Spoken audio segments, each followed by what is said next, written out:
Hello! Welcome to Vivacious Stories. I'm Vi, and this month we are celebrating Mermaid. This is my last Mermaid video for the year, and it was very fun.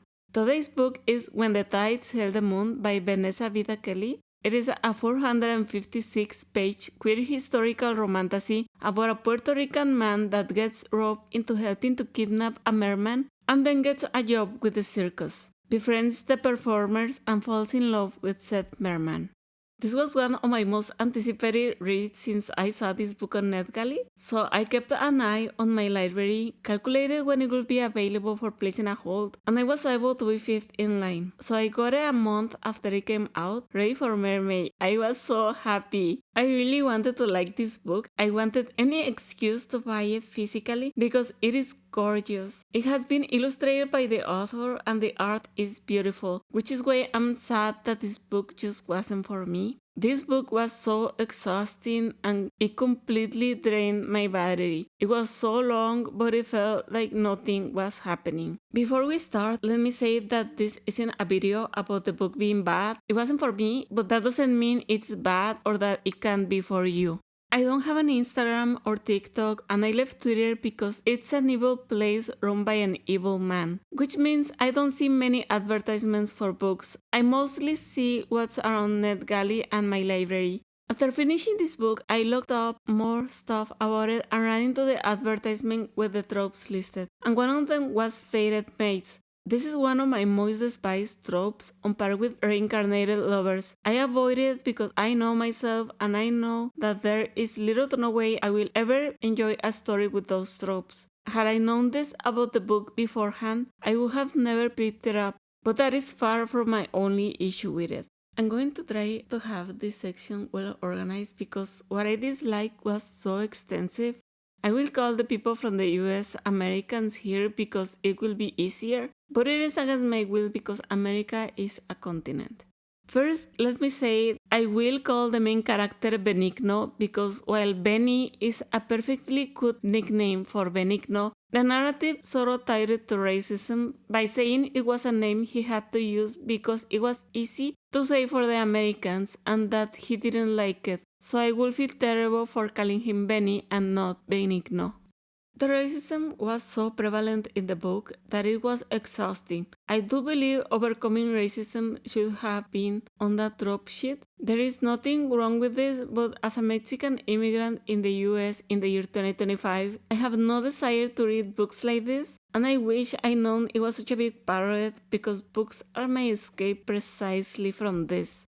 I've mentioned before that words in Spanish can be a pet peeve of mine. It was so prominent here, there is a 7 or 8 page glossary at the end of the book, which will be annoying for non-speakers with a digital copy. For me, it was annoying for a different reason. There were 2 or 3 words in Spanish per page, and it did not feel natural. The author would add context clues after to make it easier to understand, which could be cool. But for me, it just made it come off as repetitive or awkward. It could have been said once, but now we have this whole dance around it to make it clear for the reader, and it can be very disruptive to the experience. Then there were moments where the phrases will be so long that Benigno will be like, I said in Spanish, which made it come off as weird since the other instances of his Spanish were in Spanish. I understand why it was done, but it still felt like an inconsistency.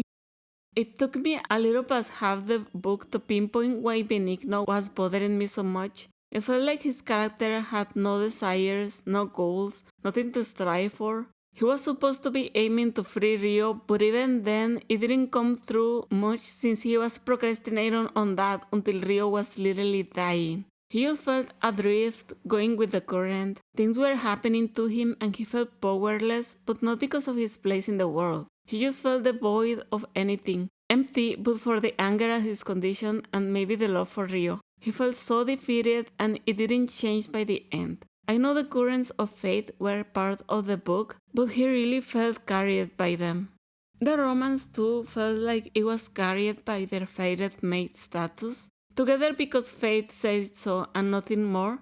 At first I thought the development would be extensive given the length of the book, but the romance was very affected by the pacing issues. Their conversations were few and felt insubstantial given the circumstances. It should have taken more for them to even be friends, but they were together around the halfway point or soon after.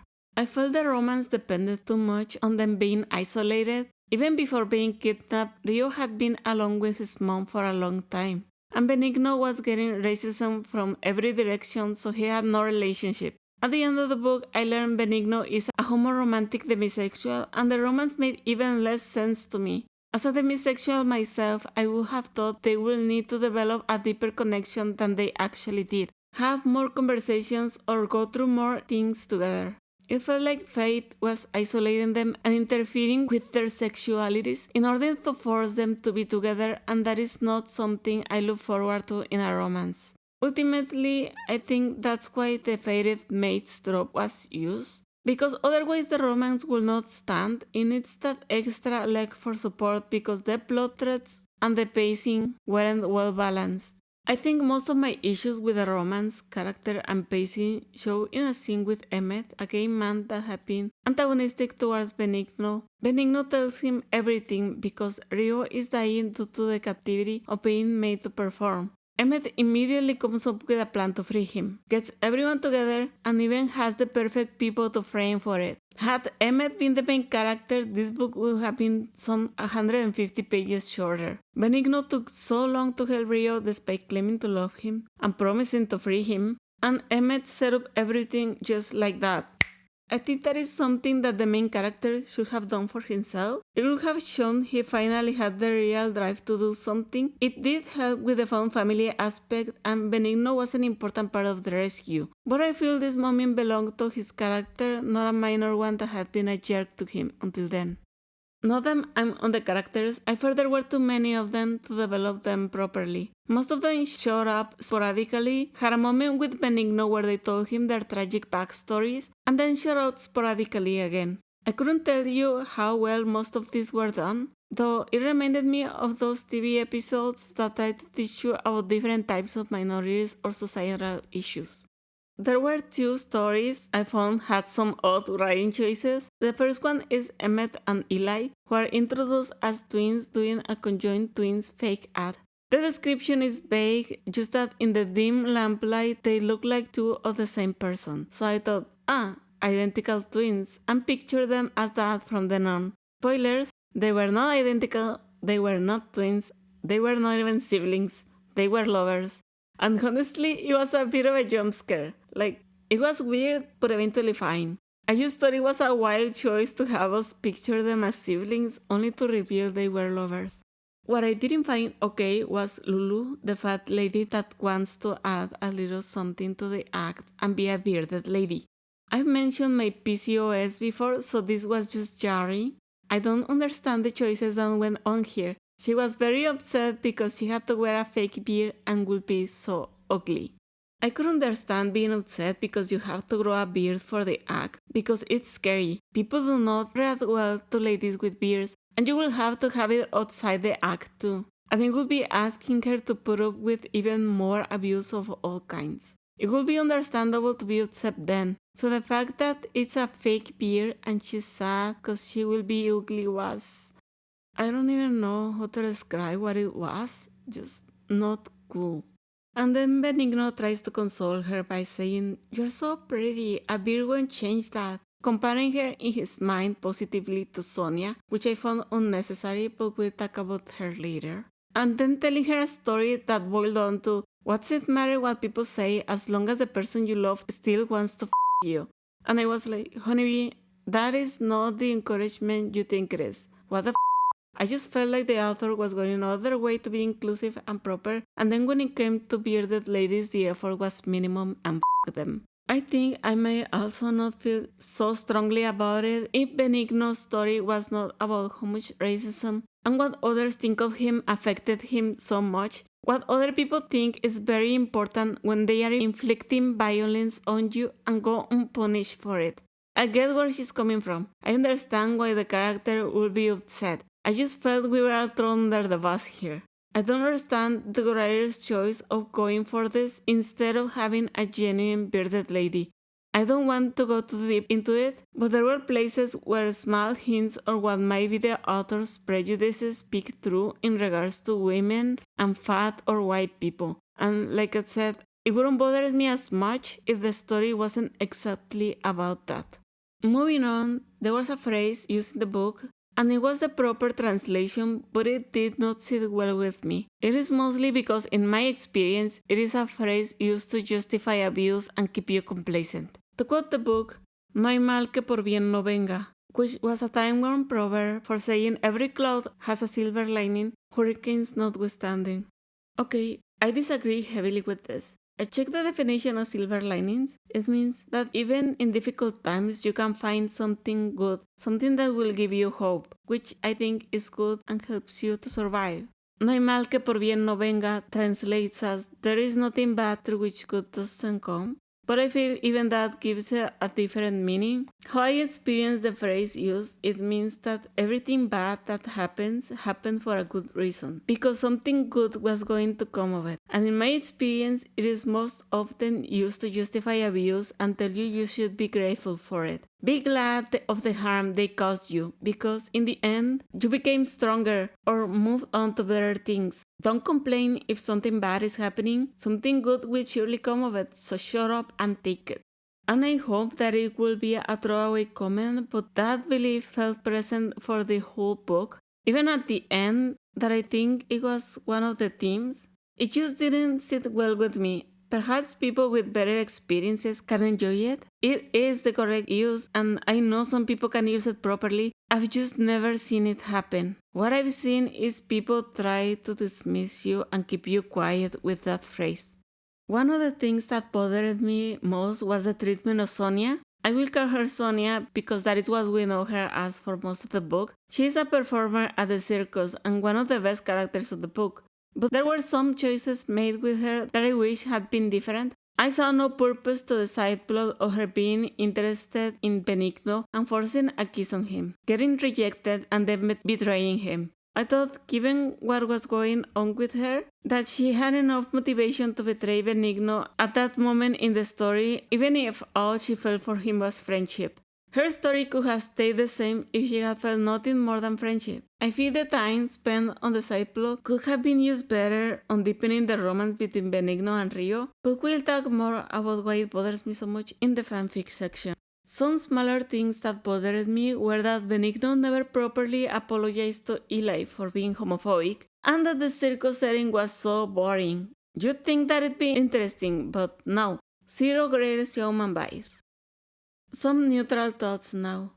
So, when I went snooping, I found the Tropes image and I was very confused because some of those tropes didn't fit. It had the trope Grumpy Sunshine, and this does not apply to the main pairing. I don't know who is supposed to be the sunshine in that couple. Rio can be motivational, but that's not sunshine. It could refer to Eli and Emmett, but they are barely in the book together. The other was Fun Family. I thought that aspect wasn't developed well enough, and then Benigno only seems to be keeping contact with Matthias at the end. It was more like he was their friend for some months, and then they never reached the family status since he keeps no contact with most at the end. While checking out the glossary, I found the translation for Gringo as white English speaker derogatory, and it was noted it was Puerto Rican Spanish, so I just wanted to clear some things up, because in the last couple of years there has been a push to classify Gringo as a slur. Sometimes they claim it's a slur against white people, others that it's a slur against black people. Gringo is a word used in most of Latin America, and people from different countries use it in different ways. And while it might mean white English speaker derogatory, in Puerto Rican Spanish, it does not mean so in other parts. So if someone calls you that online, please know it is not necessarily derogatory or has anything to do with your language or skin color. Some use it to refer to any foreigner, but where I'm from is used to refer to someone from the United States. It doesn't matter what language you speak or what ancestry you have. If you were born or raised in the US from a young enough age so that you are essentially culturally indistinguishable from someone born there, you are a gringo. That's it. Someone from the US. I know everyone likes to other each other, but you are all in this together, so please don't be automatically offended if someone calls you a gringo. The word itself is not bad. I have a small pet peeve with the lack of body diversity in male love interest in books, and it was showing here with the art. Like, why was that merman so ripped? It's not like he was doing much swimming. You'd think he had a gym installed in there. Even when the description mentioned he was getting thin, it took a while to show in the art. But I do appreciate that it showed in the art at the end. It wasn't all bad with the book. There were a lot of art pieces and all of them were absolutely amazing. Plain beautiful. The author is a very good artist, so now I'm embarrassed to show my stuff here. I really wish I had liked this book. I bet the people that did like it are so happy with how beautiful it is. I like that Sonia and Emmett had the redemption. These two had me cheering. They were the characters I enjoyed most in the book, and they felt a little more complex than the others. I liked that Rio's chapters were so different from Benigno's. They were shorter, the formatting was different, and they felt a little theatrical. I enjoyed imagining him with dramatic lighting. I also liked that Benigno's chapters became like this too. I was relieved at the happy ending, which I learned this month is not a given. And I also really enjoyed the historical notes at the end. It was the most fun I had in the book. The history of Puerto Rico and New York was interesting. Now I kinda want to read a non-fiction book about it. The author did their research and it shows in their setting. For good and bad, this book felt a lot like fanfic, and it wasn't until later on that I found out that it used to be fanfic of the Carry On series by Rainbow Rowell. I was never in that fandom, so I don't know if it read like it, but I think some of the things that bothered me can be related to the fic origins. My reaction when I found out was, finally, usually only straight couples make the transition. So I thought it would be fun to mention things that made me suspect. 1. The art. When I learned the author was illustrating this themselves, I thought, wow, I usually only see that insane amount of talent on display in fandom. I guess I should have known. It's not that other authors don't do it. I have no idea.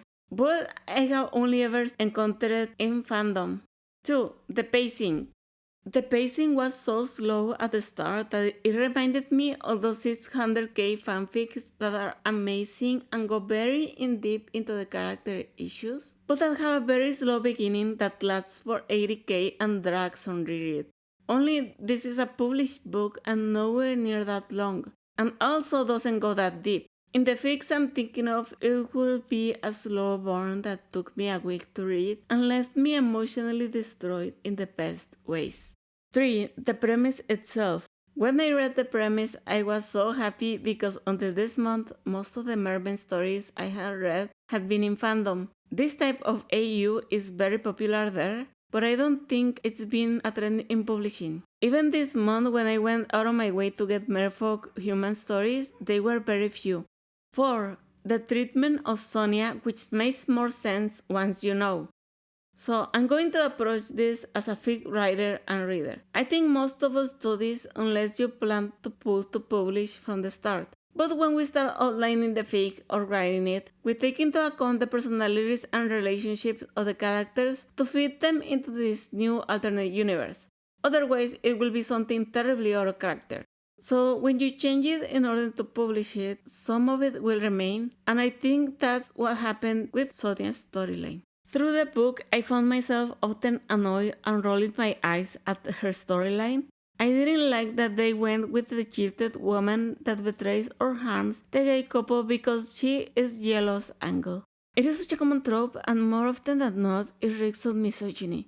So it bothers me every time I see it.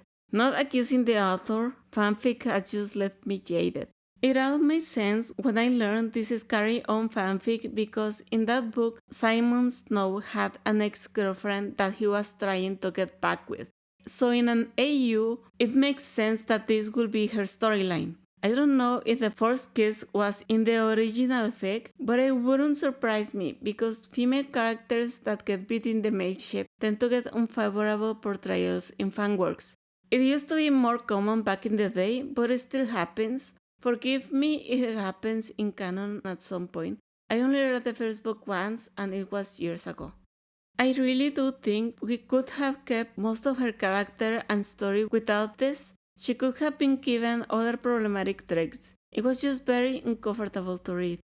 I like to read other people's reviews after leaving mine, and this time I got distracted snooping around after writing it. I saw the author interact with a reviewer to clarify a point on a historical subject and how it had been changed from the arc, and I was uncomfortable because the last thing I want when I leave a not so stellar review is the author interacting with me. Like, pretend I don't exist. Please. It is intimidating to see the author talking to another reviewer, but I didn't know if it was an important clarification that was okay in some cases. But then I kept reading and came across another review that had been edited to mention that the author and one of their sensitivity readers contacted them through Instagram after a thorough negative review where they were not tagged. The author backed off, but it seems the sensitivity reader may have been their friend and was very rude and insistent, and I honestly could not believe what I was reading. And then I saw some concerning rumors, but I don't know much about them because investigating required me to make an account on sites, and I was not going to do that.